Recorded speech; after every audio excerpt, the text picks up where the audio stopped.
জয় হরিচাঁদ, জয় গুরুচাঁদ। সুধী মতুয়া ভক্ত দর্শক মন্ডলী, আজকে যারা অনুষ্ঠান দেখছেন তাদের সকলকে প্রণাম জানাই। এই মতুয়া ধর্ম প্রবর্তনের পটভূমিটা কি, ব্যাকগ্রাউন্ডটা কি, তার প্রেক্ষাপটটা কি, কোন প্রেক্ষাপটে, কি কি প্রেক্ষাপটে মতুয়া ধর্ম প্রবর্তিত হয়েছে, এর ইতিহাসটা আমাদের সম্যক ধারণা থাকা প্রয়োজন। তাই শ্রদ্ধেয় ডাক্তারবাবুকে আমি অনুরোধ করব যে মতুয়া ধর্মের যে প্রেক্ষাপট বা যে পটভূমিতে এই মতবাদটা উচ্চারিত হলো, আপনি সেই বিষয়ে একটু ধারণাটা আমাদের দেবেন। জয় হরিচান, জয় গুরুচান, জয় সকল মতো ভক্তবৃন্দের, সকল শ্রোতা দর্শকদের চরণে আমার প্রণাম। ধন্যবাদ মতো কল্যাণ পরিষদকে এবং সঞ্চালক অখিল বিশ্বাস মহোদয়কে, যারা হরিচাঁদ ঠাকুরের মতুয়া ধর্মের সঙ্গে সংশ্লিষ্ট, তারা কম বেশি এর ইতিহাস জানেন। তবুও আমাকে বলতে বলা হয়েছে, আমি যথাসাধ্য চেষ্টা করব। প্রকৃতিতে একটা কথা আছে, necessity is the mother of invention. মানে যখন প্রয়োজন হয় তখন মানুষ নিজের তাগিদে একটা জিনিস সৃষ্টি করতে পারে তার নিজের ভালো থাকার জন্য। তো আমরা শ্রী শ্রী হরিচাঁদ ঠাকুরের অনুসারী, তার প্রদর্শিত প্রবর্তিত ধর্মমতের প্রচলিত নাম মতুয়া ধর্ম, আর একটু সূক্ষ্মভাবে বললে তার নাম সূক্ষ্ম সনাতন ধর্ম। এটা তিনি কেন প্রবর্তন করলেন, করতে হলো কেন, এটাই একটা বিষয়। ধর্ম তো অনেকগুলো ছিল।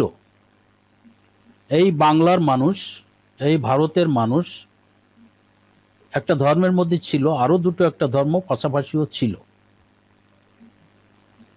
তারপরেও এই একটা ধর্মের উদ্ভব হলো কেন? যদি সমস্ত কিছু ফুলফিলড হতো, এই মানুষগুলি তাহলে আর নূতনের সন্ধান করতো না। তাহলে তাদের মনের ভিতরে সমাজ জীবনে, ব্যক্তি জীবনে, রাষ্ট্রীয় জীবনে তাদের কিছু দুর্দশা সৃষ্টি হয়েছিল, যাদের উপর ভরসা করা হয়েছিল অতীতে, যারা এর পরিচালক ছিলেন, বিশেষ করে হিন্দু সনাতন যে ধর্মটা, সেইখানে ঠিকঠাক মতো সবকিছু চললে এটার আর প্রয়োজন হতো কিনা আমার সন্দেহ।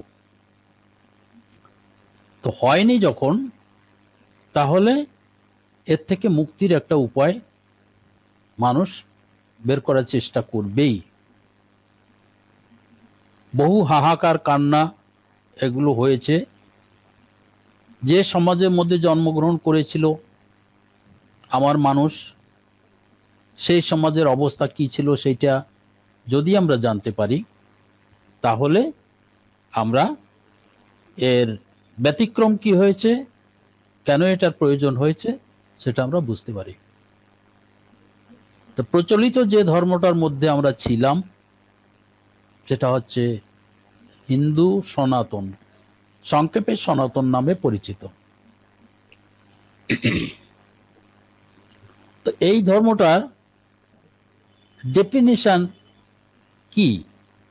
ধর্মের ডেফিনিশন আমরা পাই যা ধরে মানুষ বেঁচে থাকে।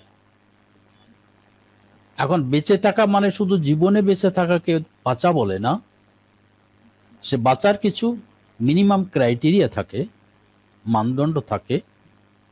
সেই মানদণ্ড যদি পূর্ণ হয় তবেই আমরা তাকে ধর্ম বলতে পারি। তা আমরা যে ধর্মটা পেয়েছিলাম, যার মধ্যে জন্মেছিলাম, সেই ধর্ম কি তা ফুলফিল করছিল? তাহলে সমাজ ব্যবস্থা, তখনকার সমাজ ব্যবস্থা, এটা যদি আমরা পর্যালোচনা করি তাহলে সেটা আমরা বুঝতে পারব। প্র্যাকটিক্যালি এই সময়ে অর্থাৎ ঊনবিংশ শতাব্দীর গোড়ার দিকে শ্রী শ্রী হরিচাঁদ ঠাকুর জন্মগ্রহণ করেছিলেন 1812 সালে 11ই মার্চ। সেই আমলে কি অবস্থা ছিল? এই মানুষগুলি পরনে কাপড় ছিল না, সমাজে কোনো মূল্য ছিল না, নারী অধিকার ছিল না, শিক্ষা থেকে বঞ্চিত ছিল, অর্থনৈতিকভাবে পঙ্গু ছিল, রাষ্ট্রীয় কোনো কাজে তাদের সম্পৃক্ততা ছিল না, সামাজিকভাবে প্রতি পদে হেয় প্রতিপন্ন হতে হয়েছে, এবং তার জন্যে এই সমাজের কিছু বিধিবিধান দায়ী। তার মধ্যে সবচেয়ে মারাত্মক যেটা, সেটা হচ্ছে বর্ণ প্রথা। এই বর্ণ প্রথার কারণে মানুষ আর মানুষ থাকেনি, মানুষ পশুতে পরিণত হয়ে গেছিল।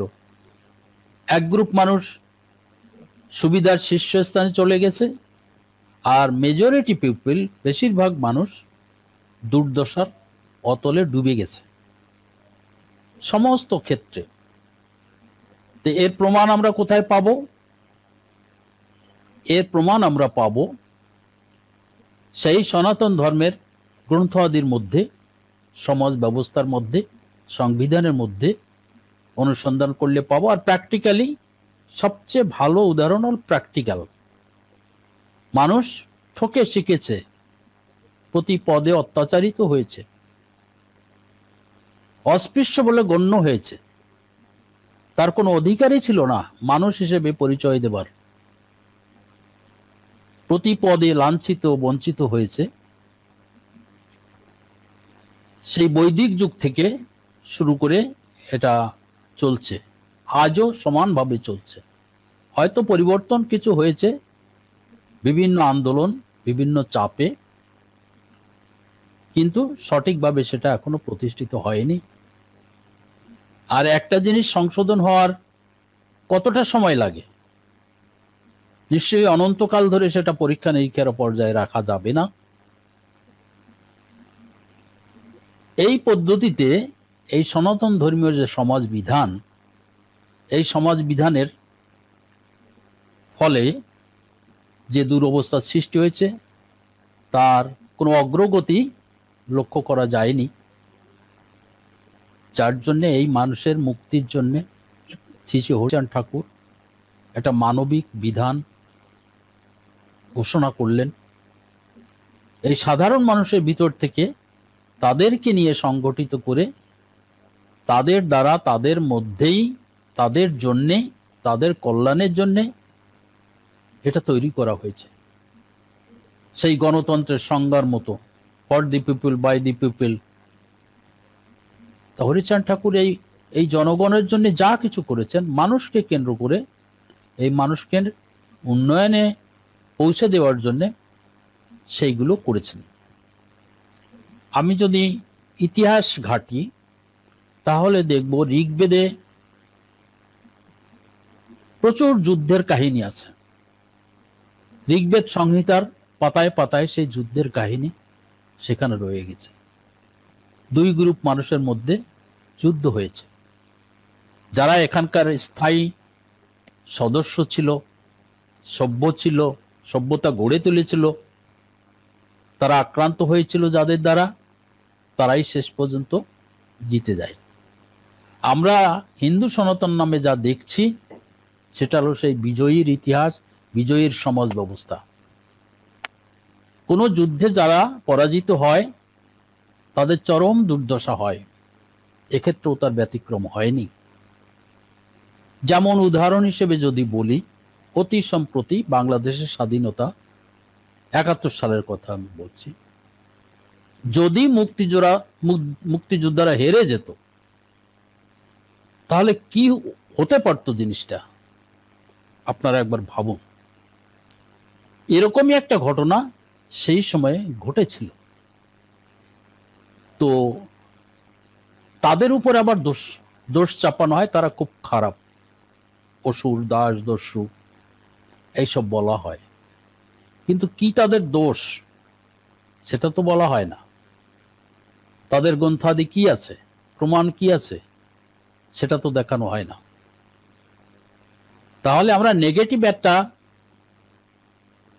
বিচার বিশ্লেষণ করে যেটা পাই, তাহলে এখন যা চলছে হিন্দু সনাতনের মধ্যে, এরই বিপরীত কোনো কিছু একটা হয়তো ছিল তখন।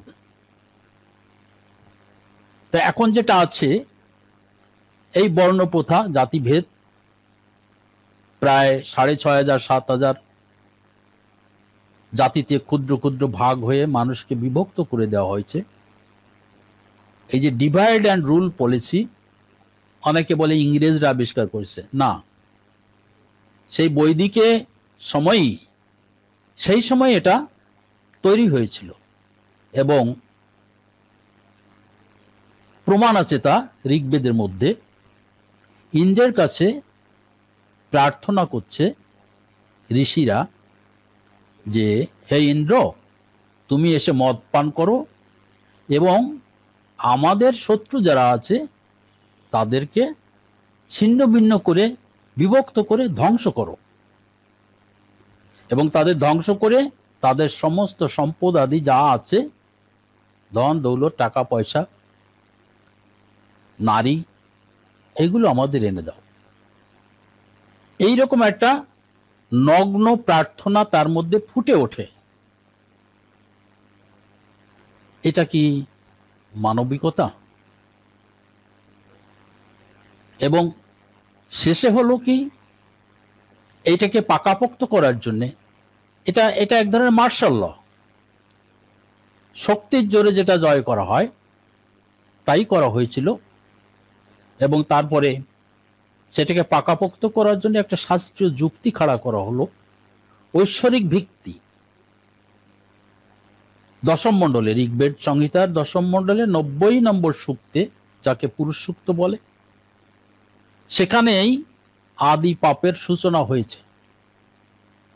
অর্থাৎ 4 প্রকার প্রজাতির মানুষ সৃষ্টি হয়েছে। অদ্ভুত ব্যাপার। এই যে বিরাট পুরুষ বলা হচ্ছে, সেটার নাম বিরাট পুরুষ দিয়েছে। সেই বিরাট পুরুষের মুখ থেকে ব্রাহ্মণ স্পেসিস, জাতি, মানে একটা প্রাণী গোষ্ঠী, যেমন বিরাট পুরুষ থেকে আরো সৃষ্টি হয়েছিল বলি দেওয়ার পরে, ঘোড়া, গাছপালা, অন্যান্য জীবজন্তু, তেমনি এই রকমের ব্রাহ্মণ মুখের থেকে, বাহুর থেকে ক্ষত্রিয়, গুরুর থেকে বৈশ্য, পায়ের থেকে শূদ্র, এরকম প্রজাতি তৈরি হয়েছিল। মানে এটা যেন একটা স্বাভাবিক সৃষ্টিকর্তার নিয়ম, এইভাবে এটাকে প্রডিউস করা হয়েছে, যাতে মানুষ প্রশ্ন না করে যেটা তারা করেছে, অথচ নাম দিয়েছে ঈশ্বরের সৃষ্টি। এটাই ভয়ঙ্কর দিক, যে ঈশ্বরের নাম নিয়ে এইগুলো সৃষ্টি করা হয়েছে যাতে কেউ প্রশ্ন না করতে পারে।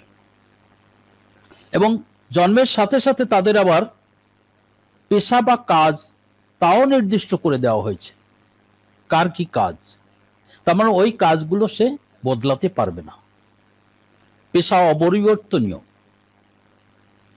তার মানে যে দাস হয়ে আছে সে চিরকাল দাস হয়ে থাকবে। শূদ্র শুধু পরিশ্রম করে যাবে, উপরে 3 বর্ণের সেবা করবে, নিজের জন্য কিছু চাইবে না। এতে কি মানুষ থাকে, মানবিক অধিকার এতে প্রতিষ্ঠিত হয়? সেটাকেই তারা চালু রেখেছে, তা সংশোধন এখনো হয়নি, বরং পরবর্তীতে আরো গ্রন্থ আদি তৈরি করে সেটাকে আরো পাকা করা হয়েছে। এর বিরুদ্ধে সেই আমল থেকেই বিদ্রোহ হয়েছিল। সেই বিদ্রোহের ফলস্বরূপ নতুন একটা ধর্মমতের সৃষ্টি হয়েছিল। অনেকগুলোর মধ্যে প্রধান ছিল বৌদ্ধ ধর্ম, গৌতম বুদ্ধের ধর্ম। এটা ধর্ম হিসেবে আসেনি, এটা একটা নীতি হিসেবে ছিল। এটা একটা বিজ্ঞান ভিত্তিক জিনিস, বিচার, সঠিক বিচার, ন্যায় ভিত্তিক, বিজ্ঞান ভিত্তিক, সেটাই তিনি বলেছিলেন। এইটা যারা ফলো করেছে তারাই পরবর্তীকালে বৌদ্ধ হিসেবে পরিচিত হয়েছে, এবং তার ফলে মানুষ স্বস্তি পেয়েছে, দলে দলে সেখানে যোগদান করেছে। তারপরেও সেই আক্রমণকারী গোষ্ঠী যারা একটু সাবডিউড হয়ে গেল, একটু সাময়িকভাবে দমে গেল, তারা সুযোগ খুঁজছিল। সেই সুযোগ তারা এসে গেল পরিকল্পনা করে। দীর্ঘমেয়াদী সম্রাট অশোকের বংশধর বীরভদ্রকে হত্যা করে তার মধ্যে সেনাপতি হিসেবে ঢুকে পড়েছিল যে পুষ্যমিত্র, এই জিনিসগুলো আরো তীব্র আকারে সৃষ্টি করলো এবং গণহত্যা শুরু করলো। সেই গণহত্যার কারণে তখন এই ভারতে যে বৌদ্ধ ধর্মের সৃষ্টি হয়েছিল সেটা আর থাকতে পারেনি, টিকতে পারেনি। কেউ দাসত্ব স্বীকার করেছে, কেউ ভয়ে পালিয়ে গেছে, কেউ বসত্যা স্বীকার করেনি। যারা স্বীকার করেছে তারা এই গোলাম হয়ে রয়ে গেছে। সেই ধারা এখনো চলছে। আর এর জন্য কি বিধিবিধান তৈরি করেছে? তারা তৈরি করেছিল সমাজ বিধান, তার নাম হলো মনু সংহিতা। কে এই মনু ঠিক জানা যায় না, তবে গবেষণায় জানা গেছে তার নাম সুমতি ভার্গব। তারা এটাই করেছিল। তার ফলে মানুষের মধ্যে বিপর্যয়, সেই বিপর্যয়ের ধারা এই বাংলাতেও এসে পড়েছিল। এই জলে জঙ্গল, এখন যেটা আমরা বাসস্থান বলে মনে করছি, এটা বাসযোগ্য ছিল না। একেবারেই বিলঝিল জঙ্গলে পরিপূর্ণ ছিল। কুমির এখানে ছিল, বিভিন্ন জীবজন্তু এখানে ছিল। তাদের সঙ্গে লড়াই করে বেঁচে থাকতে হয়েছে, অসম্ভব পরিশ্রম করতে হয়েছে। সেইভাবে তারা ছিল। তারপরেও তাদের দমন পীড়ন পরবর্তীতে বেড়ে যায়। এই বৃহদ্রথ হত্যা করার পরে তারা যখন ক্ষমতায় আসে, তারই রেশ শ্রী শ্রী হরিচাঁদ ঠাকুরের সময়ে ছিল, এখনো আছে। তবে হরিচাঁদ ঠাকুরের নীতির ফলে সেই জিনিসটা থেকে মানুষ মুক্তি পেয়েছে, তারা একটা ধর্ম পেয়েছে। কারণ এই মানুষগুলোর কোনো ধর্মের অধিকার ছিল না, মন্দিরে ঢোকার অধিকার ছিল না, লোকালয়ে আসার অধিকার ছিল না। তাদের ছায়া মাড়ালে অপবিত্র হয়ে যেত। এইসব কথা এই শাস্ত্র গ্রন্থগুলোর মধ্যে লেখা আছে। সনাতন ধর্মের এই ধর্মের সংজ্ঞা হিসেবে বলা হয়েছে যারা এইগুলো অনুশাসন, শাস্ত্রীয় অনুশাসন মেনে চলে, তাকেই ধর্ম বলছে তারা। তো সে অনুশাসনগুলো তো এরকমই ছিল। জন্মের থেকে মৃত্যু পর্যন্ত নানা দমনমূলক, অত্যাচারমূলক ব্যবস্থা সেখানে ছিল। হেয় করা, যাতে তারা কোনোদিন মাথা উঁচু করে দাঁড়াতে না পারে। জমিদারি অত্যাচার, চিরস্থায়ী বন্দোবস্তের ফসল। ইংরেজ আমলে এসে তারা কিছুটা সুযোগ, বিদেশি বলে তারা কিছুটা পেয়েছিল। সেই সুযোগে পশ্চিম ভারত এবং এই বাংলায় কিছু মানুষ শিক্ষার সুযোগ পেয়েছিল, শিক্ষার আলো দেখেছিল। তো হরিচাঁদ ঠাকুরের সেই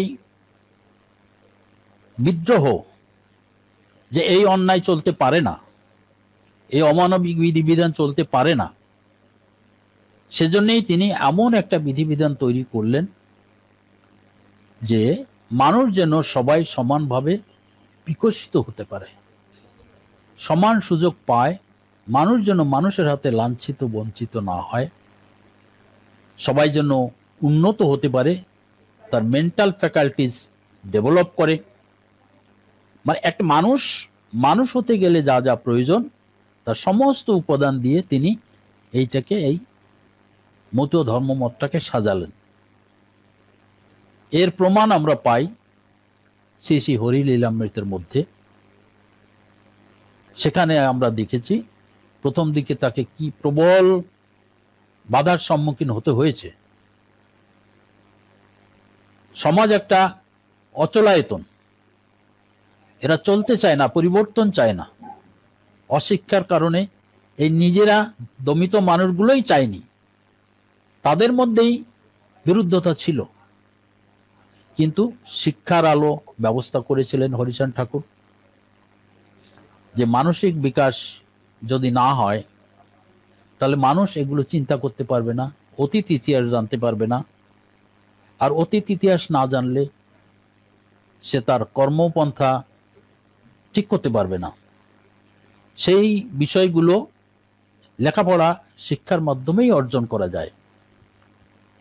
শ্রী হরিচাঁদ ঠাকুরের সময় মানুষ একেবারেই শিক্ষিত ছিল না।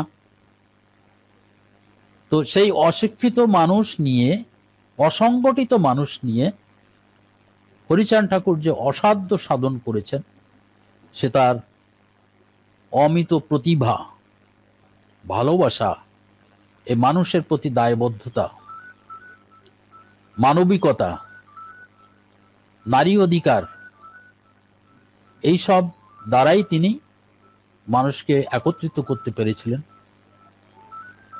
ব্যক্তি চরিত্র হিসেবে নিষ্কলুষ শ্রী হরিচাঁদ ঠাকুরের চরিত্র, মানুষ দলে দলে তার দিকে আকৃষ্ট হয়েছে, মরা গাগায় বান ডাকার মতো হয়েছে, মৃতেরা প্রাণ পেয়েছে।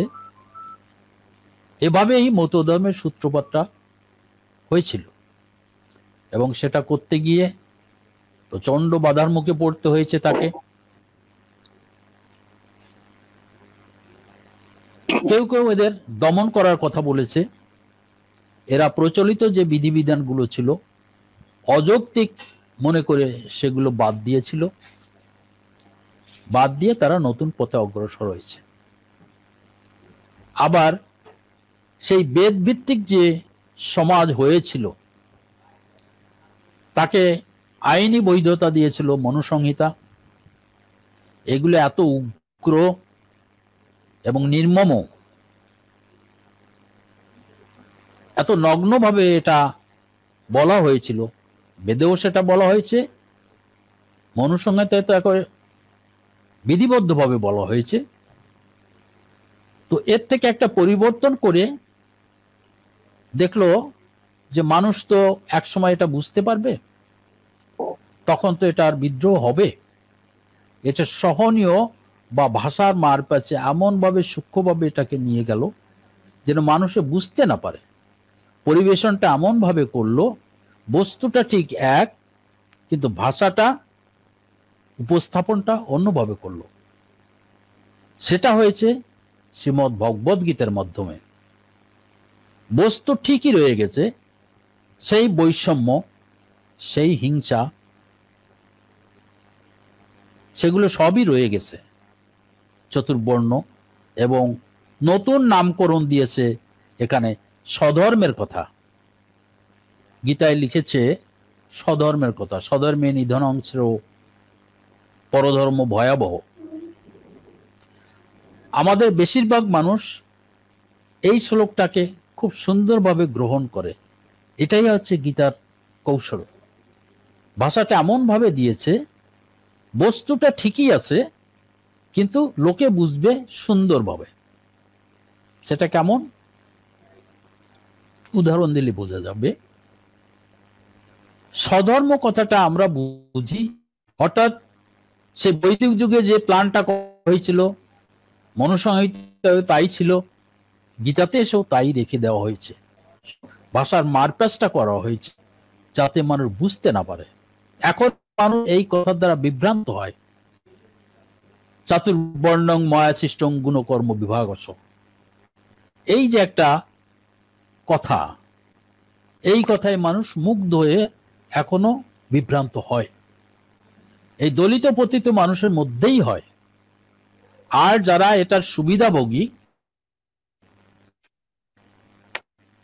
তারা তো এটা সুবিধা নাই, কিন্তু এই সেইটা বুঝতে পারে না, না বুঝেই ওই পথে আবার বিভ্রান্ত হয়ে যায়। এই যে সব বিষয়টা, এটা পুরোপুরি সেই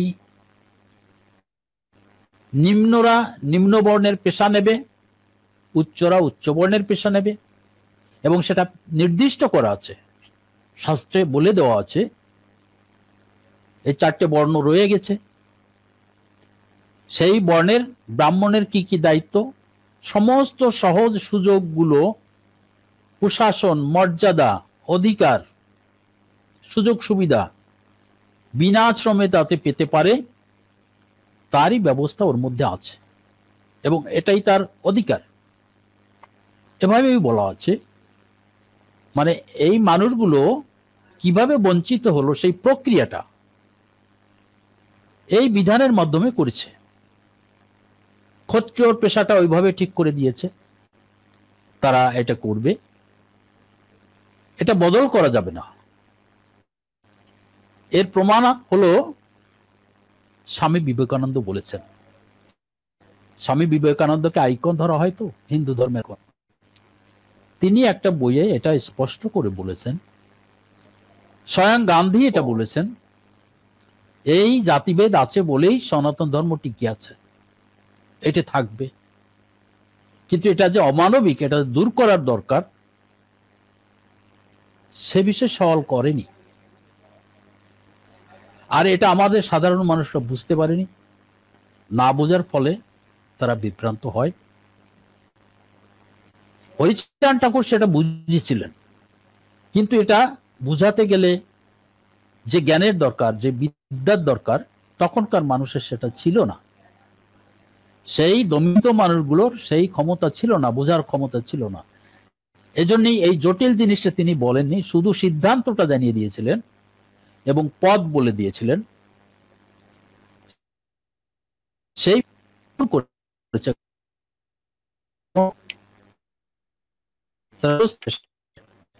সেজন্য মানুষ দলে দলে ঢুকেছে। তিনি শিক্ষার উপর সর্বোচ্চ গুরুত্ব দিয়েছিলেন, যাতে এই জিনিসগুলো তারা বুঝতে পারে। তার জীবদ্দশায় হরিচাঁদ ঠাকুর স্কুল খুলেছিলেন, ওরাকান্দিতে খুলেছিলেন স্কুল।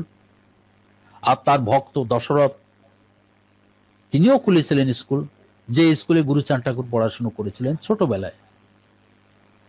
কিন্তু উচ্চশিক্ষার দরজা তখনও বন্ধ ছিল। সেই বন্ধ থাকার কারণে তিনি কোনো ভালো স্কুলে যেতে পারেননি গুরুচাঁদ ঠাকুর। তাকে পড়তে হয়েছে মাদ্রাসায়, আরবি, ফার্সি এগুলো পড়তে হয়েছে।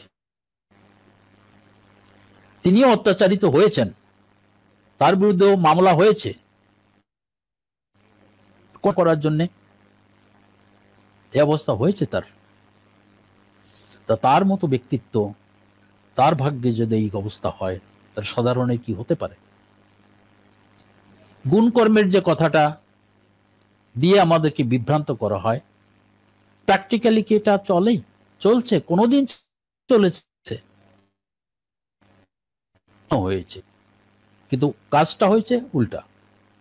যদি তা হতো তাহলে স্বয়ং রাম এবং কৃষ্ণ দেব তারা তো ব্রাহ্মণ হতে পারেনি।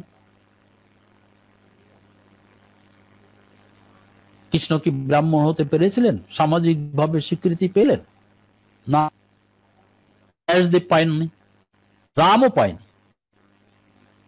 রামকেও চলতে হয়েছে একজন ব্রাহ্মণের হুকুমে, বশিষ্ঠ তার নাম। তাহলে অন্য মানুষের কি অবস্থা? যদি বলেন ওটা অতীতের কথা, বর্তমান কি? ভারতের দিকে যদি তাকাই আমরা, ভারতেই তো সবচেয়ে বেশি এই সনাতন ধর্মের মানুষ। তার সমাজ ব্যবস্থা দেখলে আমরা এটাকে বুঝতে পারব। প্রাক্তন রাষ্ট্রপতি কে আর নারায়ণন, তাকে তো অস্পৃশ্যই জ্ঞান করা হতো। তার এত প্রতিভা, মেধা, প্রবল মেধার অধিকারী ছিলেন তিনি, মূল্যায়ন হয়েছে? ছোট জগন্নাথ রাষ্ট্রপতি একটা সাম্মানিক আলংকারিক পদ পেয়েছিলেন। ভারতের প্রশাসনিক, নির্ণায়ক, নীতি নির্ধারক ক্ষেত্রে এই জাতির মানুষ সুযোগ পায়নি। স্বামী বিবেকানন্দ, যিনি সারা বিশ্ব জয় করলেন এই হিন্দু সনাতনের জন্য, তিনি কি ব্রাহ্মণ হতে পেরেছিলেন গীতার তত্ত্ব অনুসারে? না, তিনি তো শূদ্রই থেকে গিয়েছেন, অস্পৃশ্যই থেকে গিয়েছেন। কি লাভ হলো? গান্ধীজিও বলেছেন, এই আছে বলেই এই সমাজটা টিকে আছে, ভালো আছে। একে ভালো থাকা বলে? বর্তমান মাননীয় রাষ্ট্রপতি, তিনি কি সম্মান পেয়েছেন? তিনিও পাননি। পুরীর মন্দিরে তাকে লাঞ্ছিত হতে হয়েছে, মহারাষ্ট্রে তাকে লাঞ্ছিত হতে হয়েছে, স্বামী বিবেকানন্দকে লাঞ্ছিত হতে হয়েছে। তাহলে এই বড় বড় মাপের কয়েকটা কথা বলার পরে আমরা বুঝতে পারি যে গীতার গুণকর্ম তত্ত্ব শুধু কথার কথা। একটা প্রচলিত প্রবাদ বাক্য আছে, মুখে আছে ব্যবহারে নাই, সেই শিক্ষার মুখে ছাই। এছাড়া আর কি বলার আছে? কিন্তু মানুষ তবুও কোনো একটা মোহে সেদিকে ঝুঁকে যায়। হরিচাঁদ ঠাকুর দ্ব্যর্থহীন ভাবে এর বিরুদ্ধে বিদ্রোহ ঘোষণা করেছেন। না, কোনো বর্ণ প্রথা থাকবে না, সকল মানুষ মানবিকভাবে সমান মর্যাদা পাবে, নারী এবং পুরুষে কোনো ভাগ হবে না, সমান মর্যাদা সে পাবে, এবং তা বাস্তব জীবনে করেও দেখিয়েছেন। এই জন্যই মতুয়া ধর্মের শ্রেষ্ঠত্ব আমরা বলতে পারি। যদি একটা পয়েন্টও ধরি, এই যে মানবিকতা, এই মানবিকতা আমরা মতুয়া ধর্মের মধ্যে পাই, তাহলে এটা স্বতন্ত্র একটা বিষয়। আর হরিচাঁদ ঠাকুরের যে ভালোবাসা, মানুষের প্রতি যে দরদ, প্রেম, এই প্রেম তার থেকে তার ভক্তদের মধ্যে ছড়িয়ে গেছে। তারা কোনো মানুষকে অবহেলা না। যে শিক্ষা, যে কেন্দ্র থেকে যে শিক্ষা দেওয়া হয় তা অনুসারীদের মধ্যেও সেটা চালিয়ে যায়। হরিচাঁদ ঠাকুরের ভক্তদের মধ্যেও সেটা চলে গিয়েছে। তারা মানুষে মানুষে কোনো প্রভেদ বিভেদ করে না, নারীকে তারা মূল্যায়ন করে সমভাবে, বরং বেশিই করে। মাতৃমর্যাদা এত সুন্দরভাবে প্রতিষ্ঠিত হয়েছে। আরো কিছু কিছু ব্যাপার আছে। গীতায় বলা হয়েছে নিষ্কাম কর্মের কথা। হরিচাঁদ ঠাকুর তার বিপরীতে একটা ব্যবস্থা দিয়েছেন, গার্হস্থ্য প্রশস্ত ধর্ম। এই গার্হস্থ্য প্রশস্ত ধর্ম এজন্যই যে আমরা যা কিছু করি না কেন তার ভিত্তিভূমি হলো এই গৃহ। এখান থেকেই সবাই পুষ্টি পায়, শৃঙ্খলাবদ্ধভাবে মানুষ এখানে বসবাস করে। যখন স্থায়ী হয়, তাদের পরিশ্রম, সাধনা, থিতু হয়,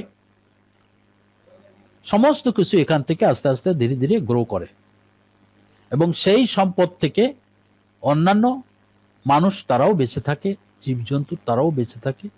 আমার এই পরিবেশটা, জাগতিক পরিবেশটা ভারসাম্য সৃষ্টি হয়। কিন্তু যদি ভেদ বিভেদ করা হয় তাহলে তো একটা বিশৃঙ্খলা সৃষ্টি হয়, ভারসাম্য নষ্ট হয়ে যায়। বৈষম্য তৈরি হলেই সেখানে অশান্তি সৃষ্টি হয়ে যাবে। কিন্তু প্রকৃতির নিয়মে প্রকৃতি তা পছন্দ করে না, এটা হচ্ছে প্রাকৃতিক নিয়ম। যদি কোথাও বায়ুর চাপ বা তাপমাত্রা কম বেশি হয়ে যায়, একটা ঝড়ের সৃষ্টি হয়, তাহলে মানব সমাজের বেলায় কেন নয়? এবং মতুয়ারা সেই বিদ্রোহ, সেই ঝড়ের প্রতীক। আমরা মানুষকে মানুষ হিসেবে দেখব, এইটা বিভেদ করা চলবে না। এটা তো সহজভাবে সহজ মানুষ বুঝবে। চিরকালীন ক্ষমতা সুবিধা ভোগ করে থাকে, তারা এটা ছাড়তে চায় না। এটা একটা স্বাভাবিক ব্যাপার। তারা কোনোদিন এই সব কথায় কর্ণপাত করে না, এখনো করে না। তো হরিচাঁদ ঠাকুরের অনুসারী যারা আছেন, তারা যদি এই সূক্ষ্ম এবং পরিচ্ছন্ন চিন্তায় যদি ভাবিত হতে পারেন, ইউনাইটেড হন, তাহলেই এটা দূর করা সম্ভব। অসম্ভব কোনো ব্যাপারই নয়। এবং তার প্রমাণ আমরা আস্তে আস্তে পাচ্ছি। আগে যা ছিল তার থেকে বহুল পরিমাণে পরিবর্তন হয়েছে। হরিচাঁদ ঠাকুরের এই যে বিধান, একটা স্বতন্ত্রতা আছে, আমাদের অনেক মতুয়া সেটা বুঝতে অপারগ হই। তার কারণ মাথার মধ্যে রয়ে গেছে সেই পুরনো সিলেবাসের পড়া, বৈদিক সিলেবাস, মনুবাদের সিলেবাস, গীতার সিলেবাস নতুন আকারে হরিচাঁদ ঠাকুরের যে মানবতার ধর্মমত, এটাকে আমরা স্বতন্ত্রভাবে প্রতিষ্ঠা করতে চাই, দ্বিধাহীনভাবে। কারো দ্বিধা থাকার কথা নয়। আশা করি মতুয়া ভাই বোনেরা এবং অন্যান্য যারা আছেন পার্শ্ববর্তী, তারা এটা বুঝবেন এবং এটা গ্রহণ করবেন। তাহলেই একটা শান্তির বাতাবরণ তৈরি হবে। হরিচাঁদ ঠাকুর ধর্ম প্রবর্তনের আগের যে সমাজ ব্যবস্থা, সেই সমাজ ব্যবস্থার সময় সমাজ ব্যবস্থার একটা ইতিহাস, আর্য আক্রমণের যে ইতিহাস, মূল ভারতীয়দের উপর তারা কিভাবে প্রভাব বিস্তার করলো, মূল ভারতীয়দের কিভাবে তারা পর্যুদস্ত করলো, একটা ইঙ্গিত সেখানে আমরা পেলাম। এবং সেই আর্য সৃষ্ট বৈদিক যে মতামত, বৈদিক যে ধর্মের মধ্যে দিয়ে এই সমাজকে জাতের নামে যে বিভাজন করলো, সেই বিভাজনের মূলে ছিল একটা অপকৌশল। তা ধর্মের কাজ নয়। ধর্ম বলতে যে ধারণা আছে, আমরা যদি দেখি সেই প্রাচীন বৈদিক যুগ থেকে যে ব্রাহ্মণ্য ধর্মের যে আবির্ভাব, তার মধ্যে রয়েছে অনেক অমানবিক বিষয়। প্রলেপ লাগানো কিছু ভালো কথা দিয়ে সেটাকে যেটা শাশ্বত করে রেখেছে, সনাতন বলতে ওরা যেটা বোঝায়, যা আগে ছিল এখনো আছে ভবিষ্যতেও থাকবে, ওরা সেই ব্যবস্থাটাকে যখন কায়েম করেছে, তখন একটা বিপুল বহুজন এই ভারতীয় উপমহাদেশে তারা এই পতিত হিসাবে চিহ্নিত হয়েছে।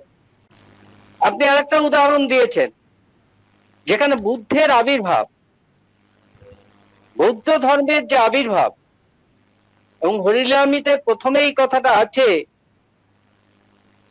বুদ্ধের কামনা তাহা পরিপূর্ণ জন্য যশবন্ত গৃহে হরি হইলা অবতীর্ণ। এই বিষয়টা আমাদের আরেকটু পরিষ্কার হওয়ার প্রয়োজন আছে। বুদ্ধের সেই কামনা কি ছিল? তাহলে বুদ্ধের কথা কেন আসলো? প্রভু যদি আবার হও অবতার, এদেশে থাকে না যেন জাতের বিচার। অর্থাৎ ভারতবর্ষে যে বৌদ্ধ দর্শনের উদ্ভব পৃথিবীর বিভিন্ন দেশে যা ছড়িয়ে পড়লো, আর ভারতবর্ষে সেই জাতপাতের বেড়া জালে সেই ধর্মকে তারা তছনছ করলো। তাহলে কারণটা হরিলামিতেও সেই কারণটা বলছেন, আবির্ভাবের কারণের মধ্যে এটা একটা এই জাতভেদ ব্যবস্থার নিরসন। আর পতিত উদ্ধারের কথাটা ওই ওই জন্যই আসছে। তাহলে পতিতত্ব বলতে যে মানুষের দলিত পতিত এই যে নিষ্পেষিত অবস্থা, এই যে অবদমিত অবস্থা, সামাজিক যা কারণ থাক, রাজনৈতিক যা কারণ থাক, সেটা ভিন্ন কথা। একটা শব্দ নিয়ে ভয়ঙ্কর গোলমাল চলছে, সনাতন। অধ্যায় তাত্ত্বিক নাম দেওয়া হয়েছে সূক্ষ্ম সনাতন, আর হিন্দু সনাতনের মধ্যে সনাতন শব্দটা আছে।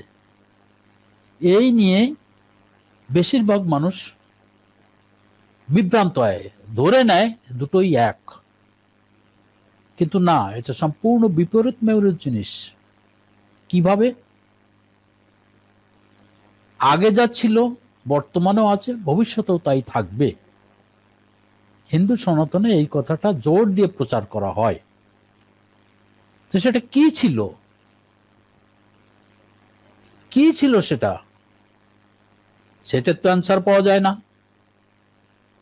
এটা প্রশ্ন।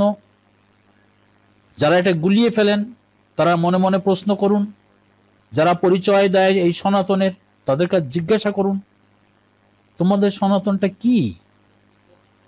সেই সনাতনটা হলো এই,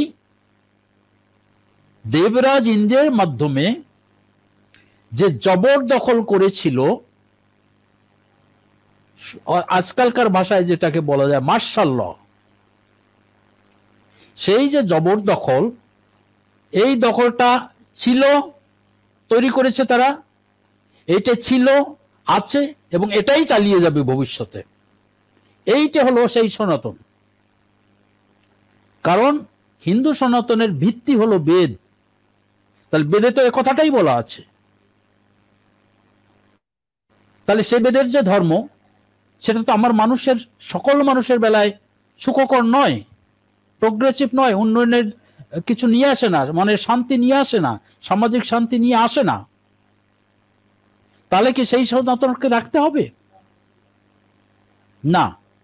যারা সুবিধা প্রাপ্ত হতে, তারা সেটা চাইতেই পারে, কারণ সুখ পেলে সুখ বেটে খায়, সুখ তো তারা ছাড়বে না। আর হরিচাঁদ ঠাকুর যে সূক্ষ্ম সনাতন ধর্ম, সেটা হলো কি করলে মানুষের, সকল মানুষের শান্তি আসে এবং সকল মানুষের বেলায় সেটা প্রযোজ্য হয়। সেই যে বিধিবিধানগুলো, সেটা প্রাকৃতিক, অর্থাৎ বিজ্ঞানের কথা। বিজ্ঞানের কথা হিন্দুদের বেলায়ও খাটে, মুসলমানের বেলায়ও খাটে, তারা তো এটা প্রয়োগও করে, ব্যবহারও করে প্রত্যেক দিন দৈনন্দিন জীবনে। এবং সামাজিকভাবে মানুষ কিসে ভালো থাকে, এই যে কমন একটা জিনিস, এই যে ভিতরে গিয়ে সূক্ষ্মভাবে বের করে এনে হরিচাঁদ ঠাকুর আমাদের মধ্যে থ্রো করেছেন, দিয়েছেন, এটা তো ওই বৈদিকের সনাতন হতেই পারে না। আমাদের মানুষকে এই পার্থক্যটা একটু চিন্তা করে বুঝতে হবে। অতীতে ছিল বলে, বাপদাদারা করেছে বলে সেটা করে যাব, তা তো না। বাপদাদারা অনেক কিছু করত, যা এখন চলে না, আমরা করি না। এই জায়গাটায় বুঝ যদি হয়, তাহলে আমার মনে হয় বিষয়টা পরিষ্কার হবে। আমি সবাইকে সেইটা অনুরোধ করি, এই দৃষ্টিকোণ থেকে জিনিসটা দেখবেন, উত্তরটা পেয়ে যাবেন। জয় হরিচাঁদ, জয় গুরুচাঁদ।